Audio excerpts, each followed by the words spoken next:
Hey, blessed Mercury Day, everyone. How's everyone doing? Wishing you all nothing but love and abundance. It's Papi Yugi here. You can call me Papi today. And we're gonna be talking about my first solo adventure today to New York City to experience a festival and just how that unfolded, how lessons I learned, and just the experience in itself. I'm gonna try to keep it to the main point so it's not too long of a video. I don't want to take up too much of your time, but let's go ahead and just close our eyes, bring ourselves to a nice and tranquil state. I'm gonna light me some of my ancestor right here, some Palo Santo. Gracias, abuelito, for your blessings, for your love. Just bringing some cleansing, taking some deep breaths, inhale. And exhale.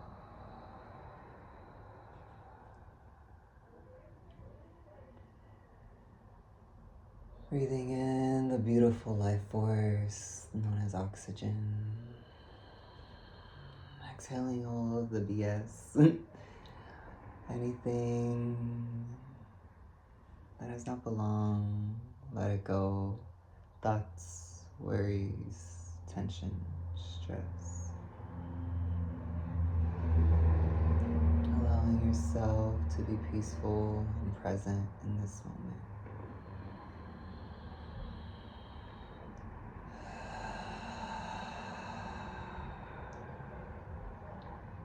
We are here, we are safe, we are loved. Blessed be, amen. Thank you for breathing with me. And so, so my first solo adventure experience ever in life was when I was 19. It was August 2018, and I was going to New York to Electric Zoo, which is a 3-day music festival. And I'm actually really glad I went that year, because nowadays Electric Zoo is just, from what I see online, is not a vibe. I haven't been back since. So yeah, I'm grateful for the year that I went. It was also a very stacked lineup. I was still kind of fresh. I'd only been raving and going to festivals for like 6 months. So when I look back at the lineup, I'm like, damn, look at all these artists that were on there. Like, it was stacked. There was a lot of good DJs and performers there.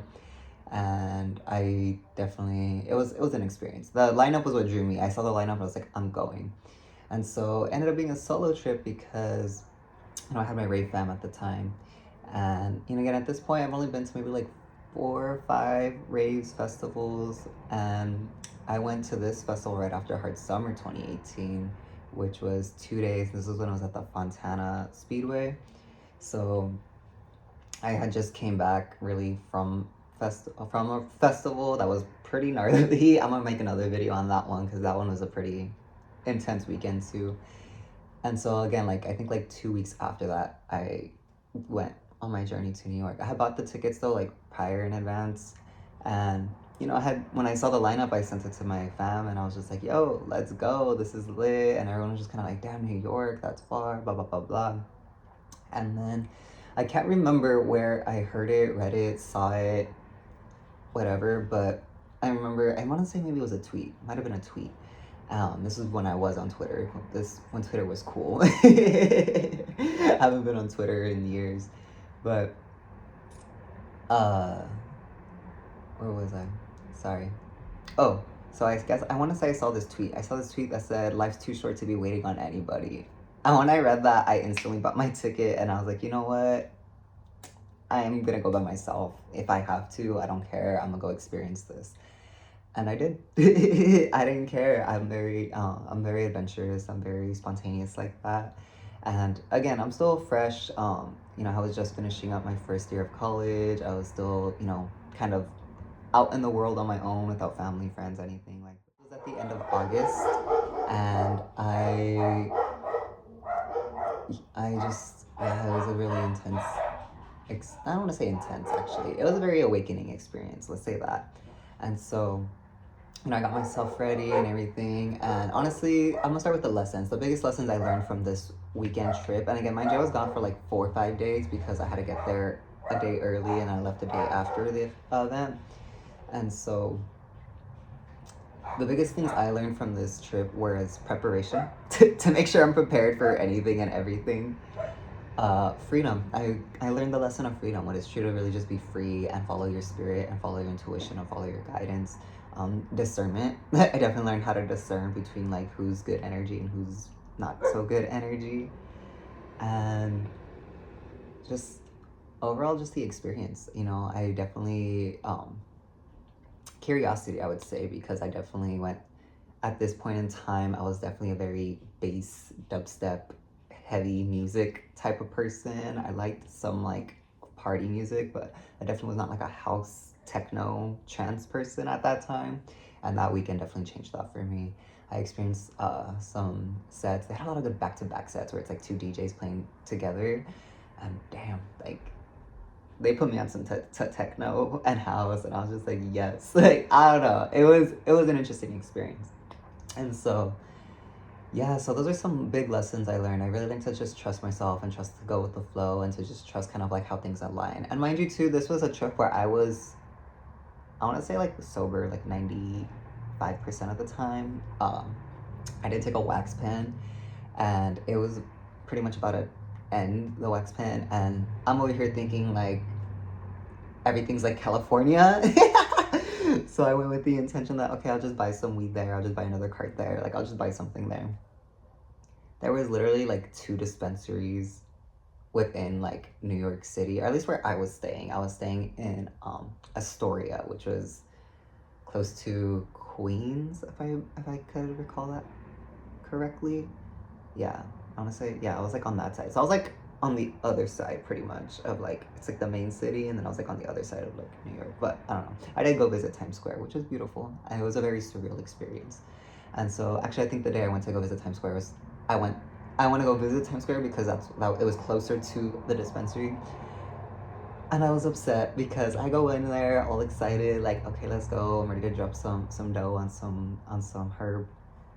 And the guys are like, okay, do you have your rec? And I did have a rec. I had a California rec though. I had a rec for insomnia. So again, so I did not have a New York recommendation, which you actually had to go. It was actually a lot more of a process to get your rec in New York City.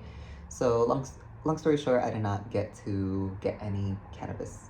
And then, mind you, it was a really bougie shop. Like it was really nice. I felt like I was in an Apple store or something, but whatever. So I didn't get it. And again, I'm very just okay. Again, I'm a Pisces. I just go with the flow. So I was like, you know what? I'm probably just not meant to smoke. It's fine. I think I only smoked that first day, and even then, like a couple times after hitting my pen, I died, and then the cart just didn't work, and so I was like, okay, I think I'm just really meant to experience this sober, which that was my full intention, anyways, because one, I was gonna be in a whole across the country, like in a whole other state, in a whole other city, like I didn't know nothing, so I definitely had the intention to be sober, just because I wanted to be more aware of my surroundings, more aware of people around me, just more aware. I wanted more awareness, and I didn't really want to be too like elevated to not be aware of what was happening just in case something went sideways.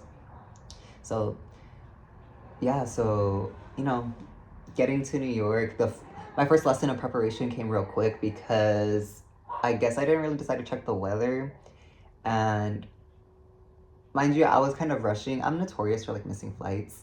So I was kind of rushing because I'm always just like doing things last minute. Actually, I don't want to say that's me anymore. I've learned from that. That was a first experience for me to learn that, because that was my first, not my first flight, but like a first like long trip, distant flight. However, I learned real quick because when I got to New York, mind you, this is the end of August. I think it's like Labor Day weekend it happens. I want to say that's the weekend it usually happens every year. I was not prepared for the humidity that New York City brings. Mind you, at the time I was living in San Francisco, so gloom, doom, fog, cold, wind, bay, like I was covered. Like I was definitely long sleeve, jeans, jacket, like everything. So, I get to New York, I go settle into my Airbnb, which was a very I'm grateful because I had a place to stay, but that Airbnb was it honestly resembled a conjuring home, like on the inside. And so it was a little trippy. The cool thing though was that it was kind of like multiple units, so it was kind of like there was like multiple rooms, so it was like kind of like multiple people could stay in this one like vicinity. So you kind of like you don't have like roommates, but you have like room partners or whatever. And so everyone that was staying there was going to the festival, so it was cool. So we were all just like people. I did make friends with a couple of them, and essentially the only bad part was that there was only one bathroom, so that kind of sucked. And so yeah, so I learned real quick because I got there again. I got there. My first kind of intention was like, okay, let me go do some exploring. Let me go get some weed. Let me go get some food. I was just on a plane for like 6 to 8 hours, I want to say. I think there's like a layover in like Denver, Colorado, something like that. I don't remember fully. So it, yeah. So I learned real quick, and I learned real quick for preparation because the only clothes, like just outfits that I had were for the festival. Like I didn't bring any extra like shorts, jeans, sweats, t-shirts, tank tops. Like I didn't bring like regular like clothing.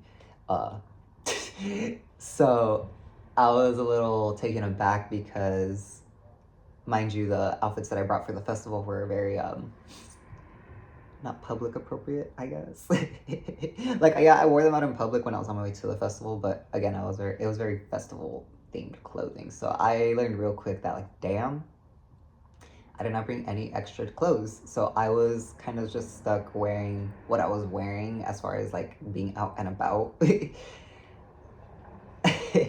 So yeah, I learned real quick that humidity don't play. But overall, it was cool.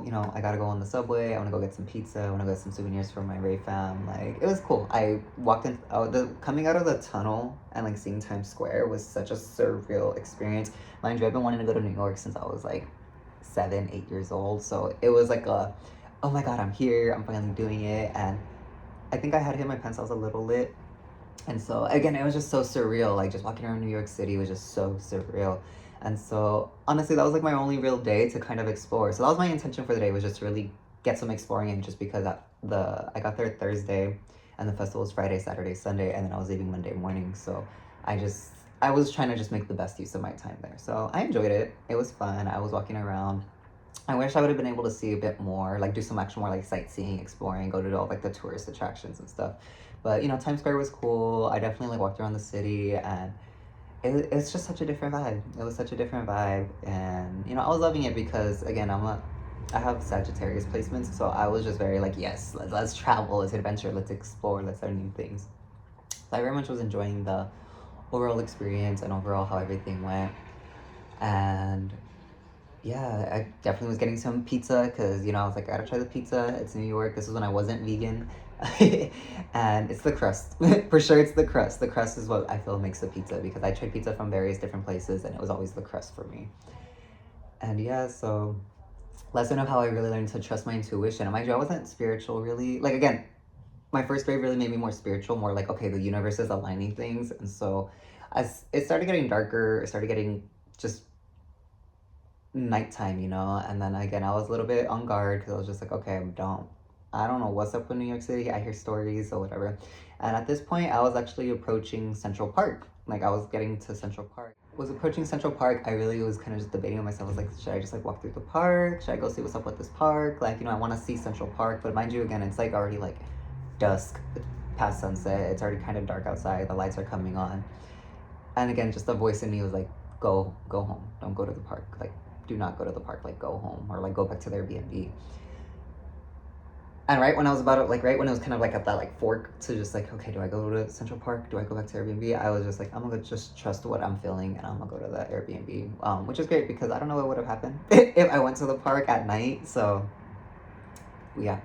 So again, just overall for the weekend, it was so great. What I loved about Electric Zoo is that everything was cashless, like contact payless, and this was my first time experiencing anything like this. Again, this is 2018, and so basically you scan your wristband and then you go onto like the link, and then you basically upload money onto your wristband. So you're just tapping your wristband everywhere you go to pay for like food, water, souvenirs, merch, things like that. And I was like, oh, this is lit. Like, why can't every festival be like? I just thought that was so cool. Like, it was just so not having to like pull out your wallet, pull like, you know, go through your cash, bring out your card. Oh my god, where is it? Like you could just forget all that at home. All you gotta bring is have is your wristband and just make sure that you uploaded money onto it before you enter the venue. So I thought that was really cool. The venue itself was pretty small, I want to say. It was on an island. It's on Randall's Island, so it's, I don't know, the stages were very like one after another. They were still far enough to where it's like there wasn't sound bleed, but like they were very like in a line, and then the main stage was like at the end. It was cool. I was a little upset because prior to that, I was looking at like previous years, and the what's it called? The main stage usually has like a animal, like an animal figure as like the main kind of just like attraction in the main stage. And the year I went, there was no animal. I was pissed a little bit. The year before, I think it was like a gorilla, and I was just like a gorilla over like the stage. It was really cool. So that was something I didn't really get to experience. But you know, I met some really dope people. They introduced me to the Rave fam, and you know, I found a family for the weekend. I found people to rave with and party with and just enjoy for the weekend. So it was nice because again, I was by myself.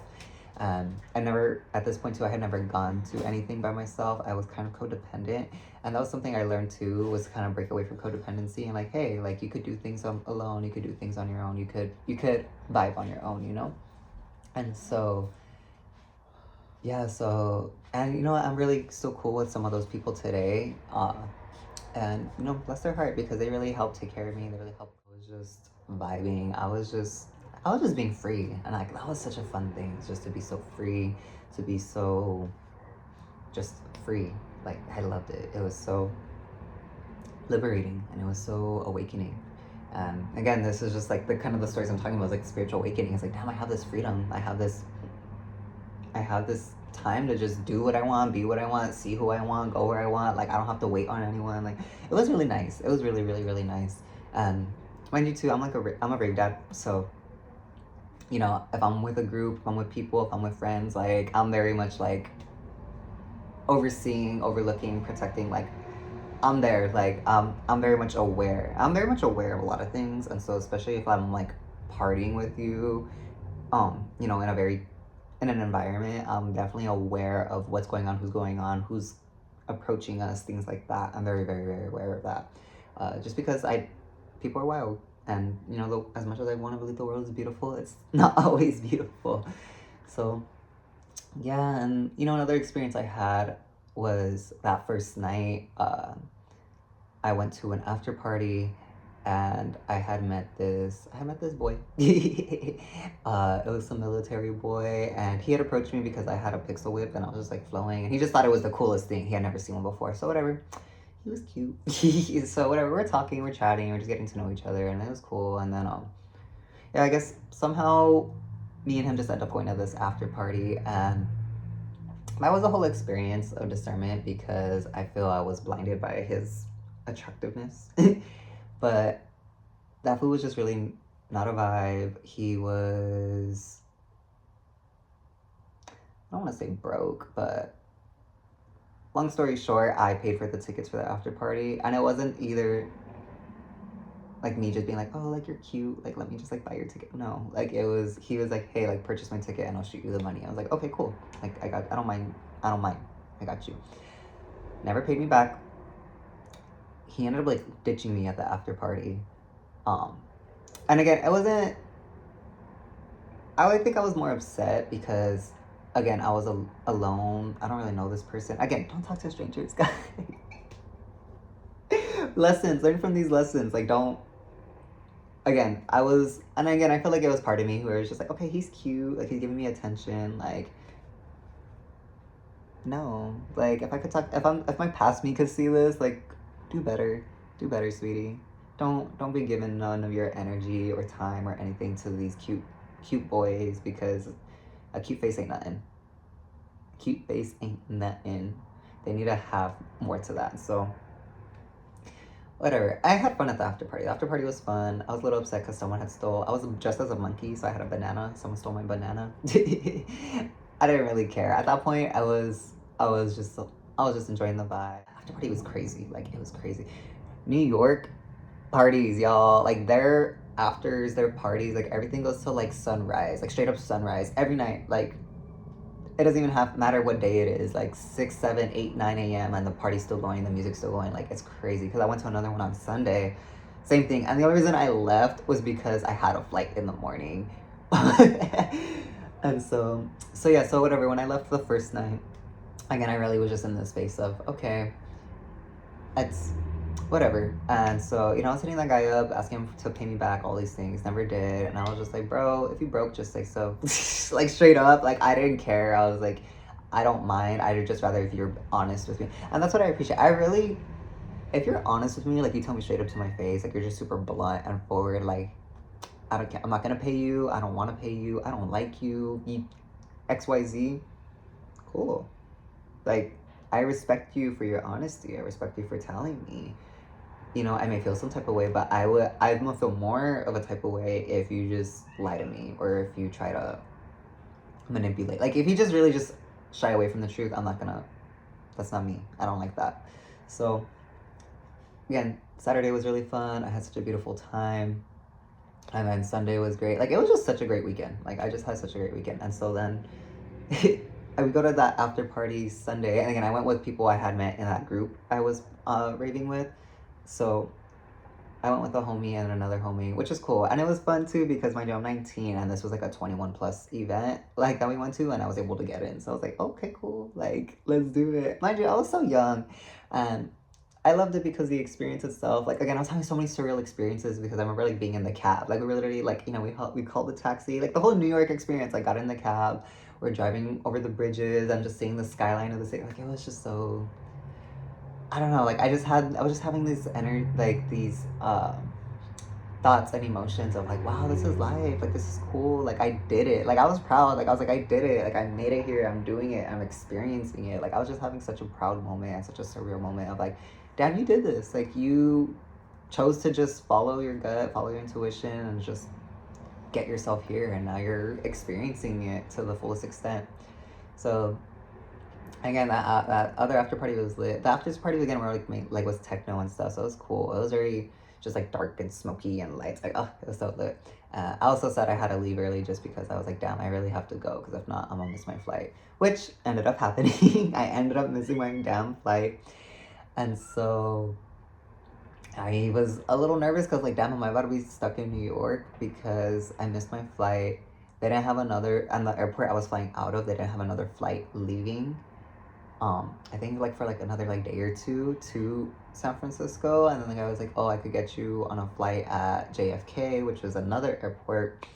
And I was like, okay, but damn, like, it was going to be, like, it was going to be a lot of money. Like, and I was like, bro, what? Like, I can't, like, just transfer it. And he was like, no, just because since I'm going to another airport. But the guy was really cool. He saw that I was just coming from the festival. Like, he raved too. So I hooked it up with a discount. And then, I had to call up my family like, yo, like, I'm kind of stuck. Can you help me out? Just because I had money, but I didn't have enough money to purchase a whole new flight. Like, I was just like, oh my gosh, like, I need help. And that was another thing. It was just like trying to come out of that ego and that pride of just like okay, you're either gonna be stuck in New York or just kind of swallow your pride and just ask for help. And so that was another lesson I learned out of that. And I came back home, which I love because the flight back home was so lit. I ended up, I think it was through Alaska Airlines. I loved it. It was like not a packed flight. We literally had like a whole row to myself. Like, I just really was just able to decompress from the weekend that I had.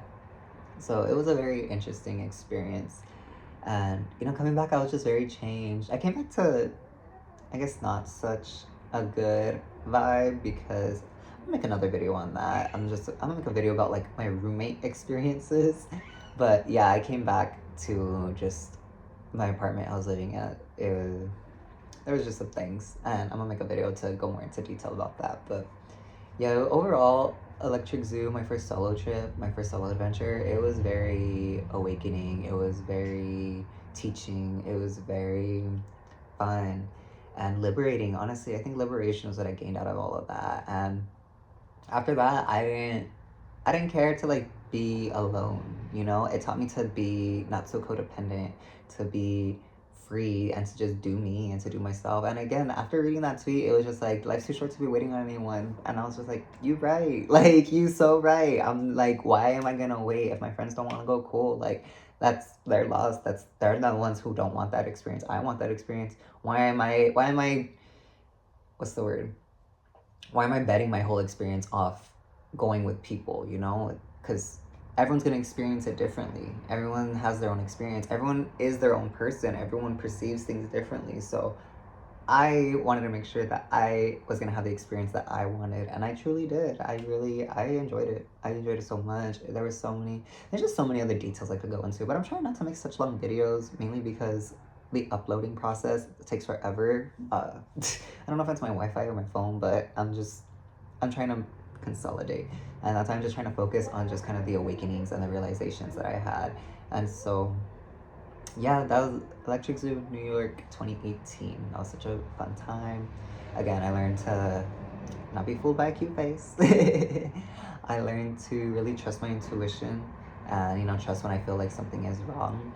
I learned to just go with the flow, really, and to just be carefree and to just like, all right, let's let things happen and play out how they should. And it was very nourishing for me. It was very nourishing for my soul, and it was very like an opening and a portal to just new experiences that I was gonna have and new things that I was gonna explore. And it kind of got me into that energy and mindset of like, now when I'm out, and now when I was out and about with like friends and family and raves and stuff, I'd be like, deuces, like I'm gonna go do my solo thing. And so solo raving is really, really fun. Definitely be cautious, and especially if you're a female, do be extra cautious and careful. But I definitely recommend solo raving, solo travel, solo things. You don't have to, just to that freedom, that liberation of just not having to like wait on anyone, or to just like check in with people, or just like anything. Like, it's just like, all right, what do I want to do? What do I want to do? I'm gonna do that. Simple.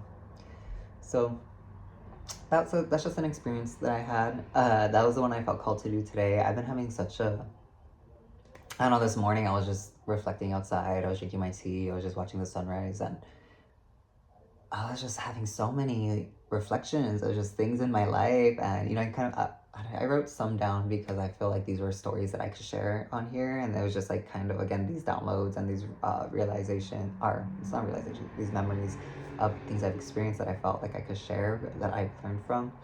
But it was just so much, and it was so wild and so crazy.